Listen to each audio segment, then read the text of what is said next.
Hello and welcome to this Dawn Busters Taste Challenge. I haven't done one since early in the week, since Sunday. Well, I wasn't able to because I was on a road trip to see the new Atlanta Braves stadium, SunTrust Park as it's called now. These stadiums have a tendency to change their sponsor name, so I don't usually refer to it by that. I just call it like the team stadium, but whatever. It's very nice.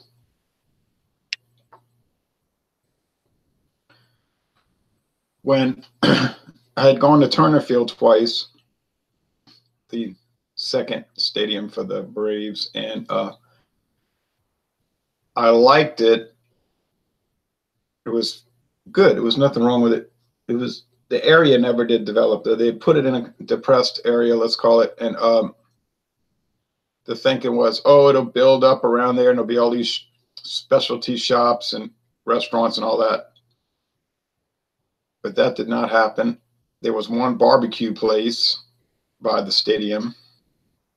Oh, good morning, Ron. Good morning, John and Neely. There was, and it was a very good barbecue place. We went there. We liked it. But nothing else developed. There was even a Taco Bell and a Kentucky Fried Chicken, I believe, right east of the ballpark, and they closed down and got demolished. You could just park for free in the old lot, so it was a mess.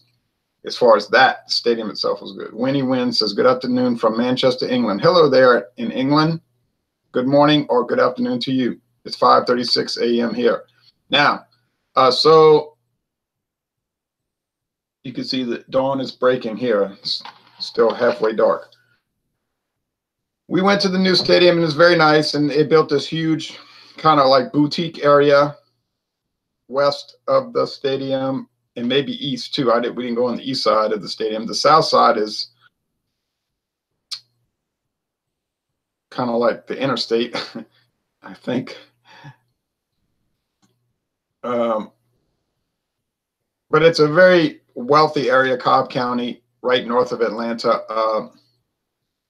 Over 700,000 people, and so they wanted to put it in the money area. Now, remember, the team's only playing part of the year, half the year. So what? I don't know if those shops and all are going to make it.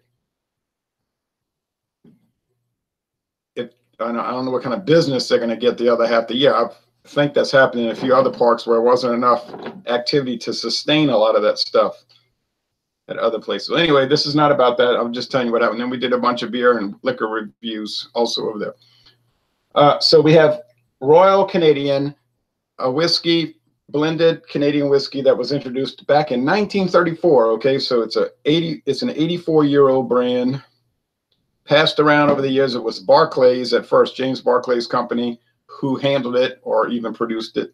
A lot of these companies never really do produce anything. They're more like brand holders and brokers, merchants, let's call them. And they'll pay distilleries to do the stuff for them.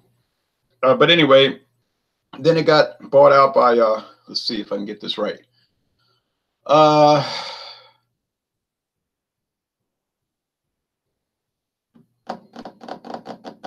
I know it was Austin Nichols at one point had it. Then I know Sazerac has it now.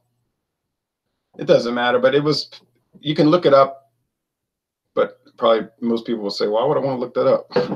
Good point. But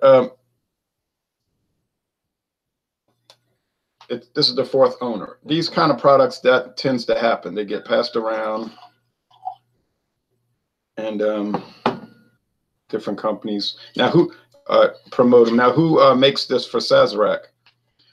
Sazerac is very secretive about their operations. We don't know who produces their stuff in Canada, or at least I don't know. I've never been able to find out who produces their Canadian whiskey. Do they own a distillery there? I've heard talk they do. Oh, we're going up against Canadian Limited. It'd be nice to know that, right? Introduced in 1972. by Fleischmann's. This is a straight story because it was Fleischmann's and they were bought out by Sazerac, the whole company. So it wasn't any kind of trading. And these are glasses that John and Neely gave me. Thank you for this 4 set. I hate to use them though because I'm scared I'll break them. But if they get broken, that's just the wear and tear, I guess you'd say. Real fast, let's see. It's going to drive me buggy if I don't check.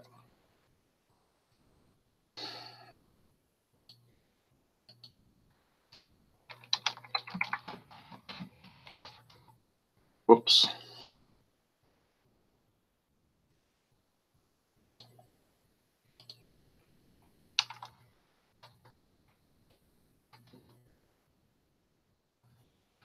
Let's see.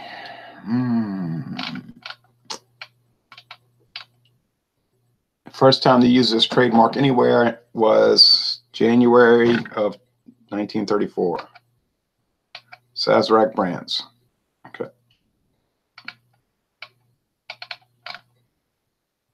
Austin Nichols. Got that.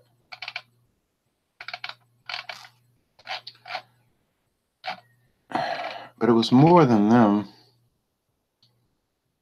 Let's check here. 1934. Oh, right. I couldn't remember. Hiram Walker. It was James Barclay's company. You've heard of Barclays Center in New York. Hiram Walker, no longer a company. They got bought out by various people like Sazerac. The 10 High, still Hiram Walker 10 High. Sure. Austin Nichols, another one of those buyouts. Compowdery Group, I think, has that. And Sazerac. So Jason was talking about that. They were doing a hangout the other night, and they were talking about how people will say, "Oh, the company got bought out. I'll never drink another craft beer from that former craft beer company. I'll never drink their stuff again. They got bought out." But he was saying, well, look at whiskey and gin and brandy. They're all like almost all of them are big, huge companies, and they buy each other out, and they make some of the most fantastic whiskey and cognac in the world. And you don't hear people saying, "I'm never going to drink Remy Martin again." You know, it's just comical, I guess. To me, it is. Okay, let's see the appearance. Take my glasses off or leave them on. All right.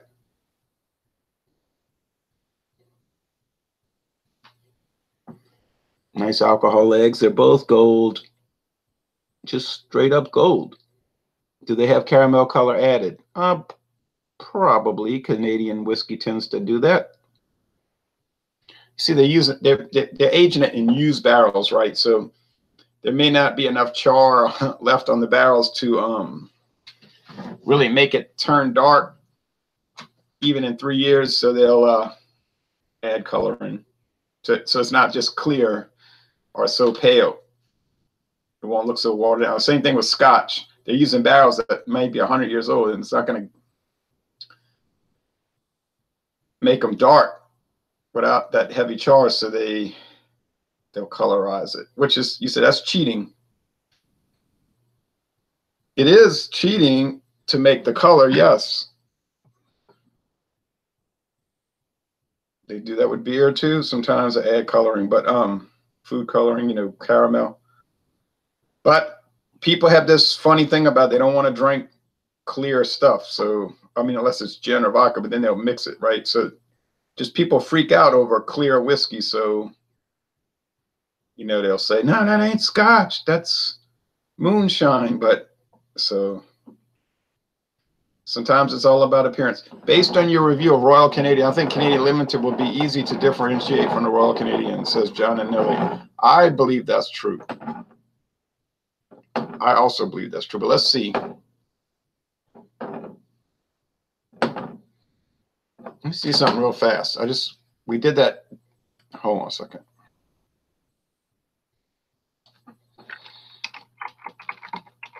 If I don't look it up now, I'll never remember to. This won't take long. Uh-huh.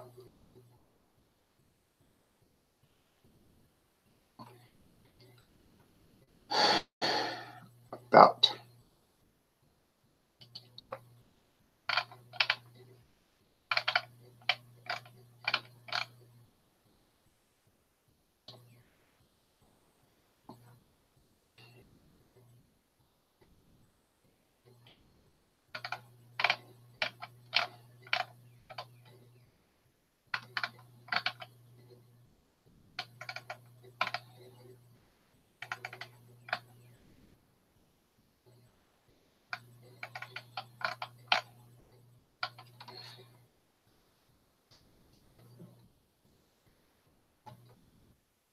White oak barrels. High quality distilled vinegar. Yeah, okay, so we did the, it's aged in white oak barrels. We did the Dickel Tabasco, and we were wondering about the barrels, so it's white oak. Okay. They ought to make a water oak version, like these swamp oak trees that we get around here. See what it tastes like. Or live oak, aged in live oak barrels. That's enough. Swamp oak. All right. Most of the time, the buyouts are a good thing, in my opinion, he says, especially with beer because the distribution improves. And I've never had a beer after a buyout I thought was decreased in quality. I haven't too often had that. I have a few times thought they had gone down, but the distribution goes up, so then you can actually drink the beer. Well, people ask me, don't you find Goose Island has gone down since the buyout? How could I say? I never had it before the buyout. It wasn't available down here. It wasn't doing me any good. Now I can get it. Now, is it worse? I don't know. I never experienced it before the buyout, so couldn't tell you. What about Elysian? I bet that's going down. Never had a Elysian, Space Dust, any of that stuff before the buyout. Never had St. Archer. Don't see that too much though. So you know, it's that's business. Your argument might be, yeah, but it's art. Art. Beer making is art. There is an artistic part of it, certainly, and I don't preach against the artisanship aspect, the art, the crafting of it. But it's an industry, right? And it's a profit-based industry, so that's going to be the predominant factor, the profit motive, more than the art and the craftsmanship is going to affect that, right? So if you have poor quality, then it would probably affect the profit, the sales. I say probably. Okay.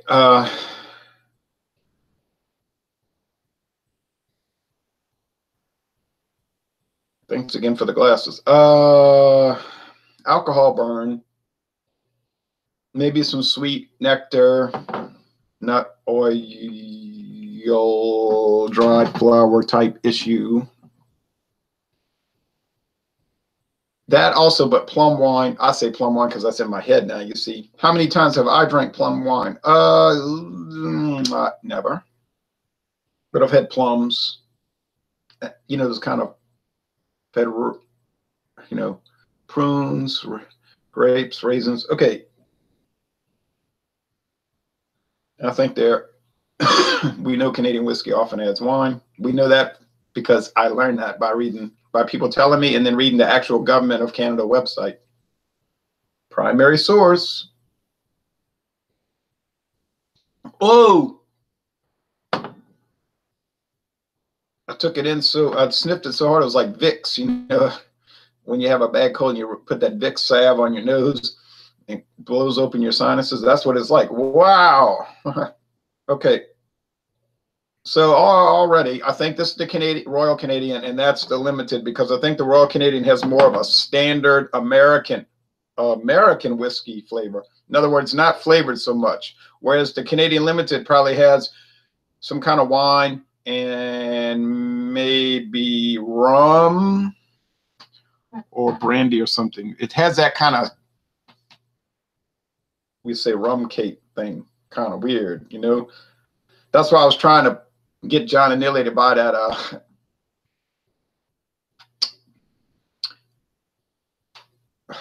VSOP, the Hartley. But, you know, he said, I heard enough bad about that from you. Well, I was ripping on the Hartley VS. The VSOP is really not bad. I was drinking it. I enjoyed that bottle, although it's a strange taste. The Hartley brandy I have now is just Hartley brandy, no VS or VSOP. But it's all right. But it's odd. It's exotic. It's weird. It's strange. Peculiar. You're welcome. I'm glad to see you getting some use out of it. I never had plum on it. I'd like to try some. They sell it at the store, that Fuki, Fuki hyphen. It's a Sazerac brand.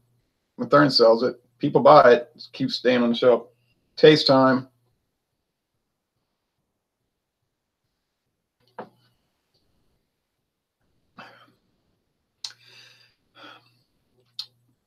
My daughter made that terrible face. She was like, ugh. She's a big whiskey person. And gin. She said, oh, I said, what's wrong? It tastes bad? No, she said, it doesn't taste bad. It just tastes so bland, so dull, like nothing. It does have taste, but she kind of gravitates toward bourbon. Well, see, I don't. But some guy at work told me, bourbon, that's what women drink, bourbon. I said, are you insane? I told him, now, are you crazy or just ignorant?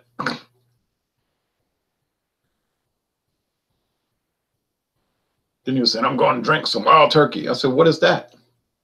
I mean, it's like, why am I even talking to this person?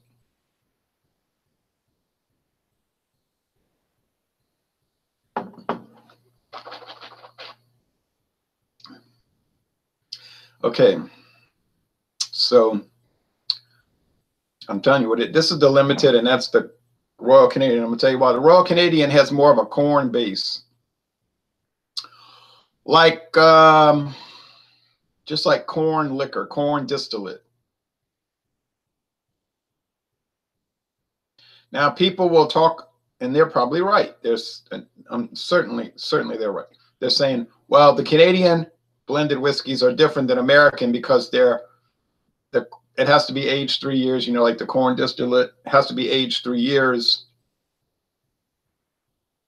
And the American blended whiskey use just corn distillate as a filler, and it's unaged. Yeah, but if you read the government website, Tax and Trade Bureau, it says it has to be stored in wooden vessels. Now, you see, so if you're storing it in a wooden vessel, it's aging, right? What if you're storing it for years just to use it? Like you got this huge stash of it and you're storing it to age. I mean, to use. And then you get some. So I don't know. I know this. I don't know how the process works exactly. They don't really tell you too much about it on the tour. They just briefly mention it. But I know this much, the result is not that different. You hear what I'm telling you? The end result. So I'm tasting this Royal Canadian. And John and Millie and I did the Calvert Extra, which was 70% corn distillate. And these Canadian blended are predominantly corn. What's the percentage? I don't know. They don't disclose it. They don't have to disclose it. But it's that same taste, like that filler taste. The Calvert had some bourbon character, yeah, because it's 30% straight bourbon, more than likely. But it also had this, it's almost like a ball of bulk flavor, very nondescript bulk flavor. And then there's a perimeter of some more flour, the nut oil, and all of that. So you could give somebody a Royal Canadian and tell them it was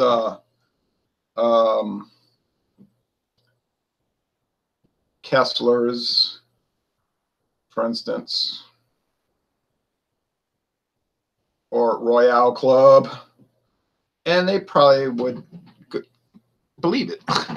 I might buy some Hartley brandy at some point so I can just see what all the fuss is about. It's cheap, so why not, right?